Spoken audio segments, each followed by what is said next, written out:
Hello kiddos, today I'm teaching you how to make this tic-tac-toe fish pond, and it's gonna be made with stones or with pebbles, however you want to call them.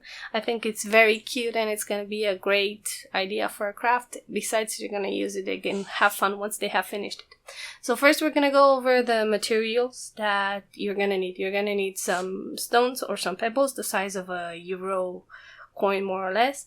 You're gonna need some paint. You're going to need a pencil, a paintbrush, and of course a paper template.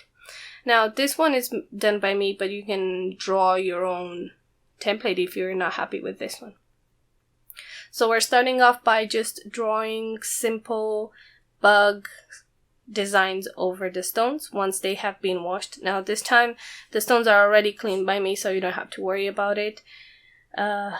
Just draw simple designs of ladybirds or bugs. In this case, I'm just going to use ladybirds and bees, but you can pretty much do whatever you want. You can draw some more fish or you can draw flowers. It's totally up to you.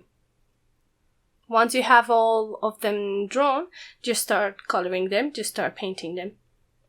As you can see, I'm going over the lines. I'm not too respectful because if you worry too much about the lines, you might actually end up with a funny looking ladybird and it's not worth the while.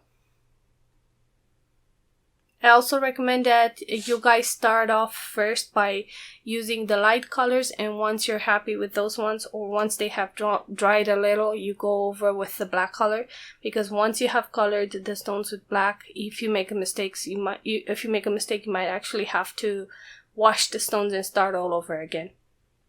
So I recommend that you first start with the lighter color and then go on with the black colors.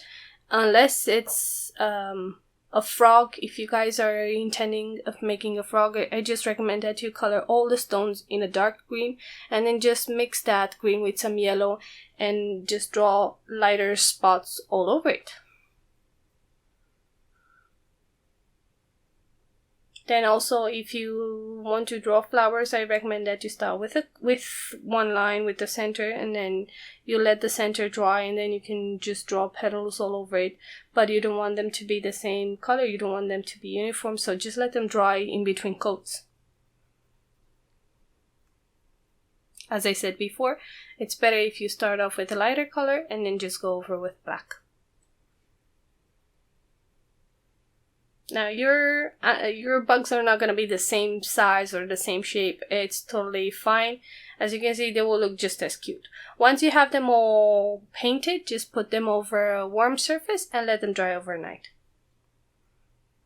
Then this is the third step, and it's pretty much that I'm going to add a little crab to my fish pond.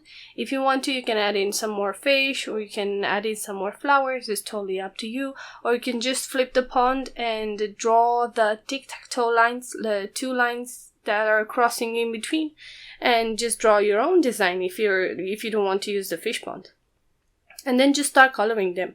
I do use crayons here, and I do recommend them. Now, Emma was talking the other day and she was telling me that maybe we should use tempera. But the thing is, once we use a wet paint, it's going to wrinkle the paper. So if you intend on using tempera or watercolor, just make sure that you use a very little quantity, because if not, your paper might end up wrinkled. Now this is the second step. Once you have your paint dry, just get some white glue and paint it all over your bugs. You want to give one coat of glue just to make them shinier and more resistant, and make sure that the drawing is not going anywhere. And it's also going to be good as an adhesive or as a sticky part for the googly eyes. As you can see, it's quite a thick coat. Don't worry, I know it looks white, but once it dries, it's going to be transparent. It's going to be see-through, so you don't have to worry. Now, before your bug is totally dry, just make sure that you add those googly eyes to your bug. And that's pretty much it. Once they're dry, look, I still have one that's not totally dry because it's still white. Now once they're dry, you see they're totally transparent, they look very cute, and you can just start playing with them.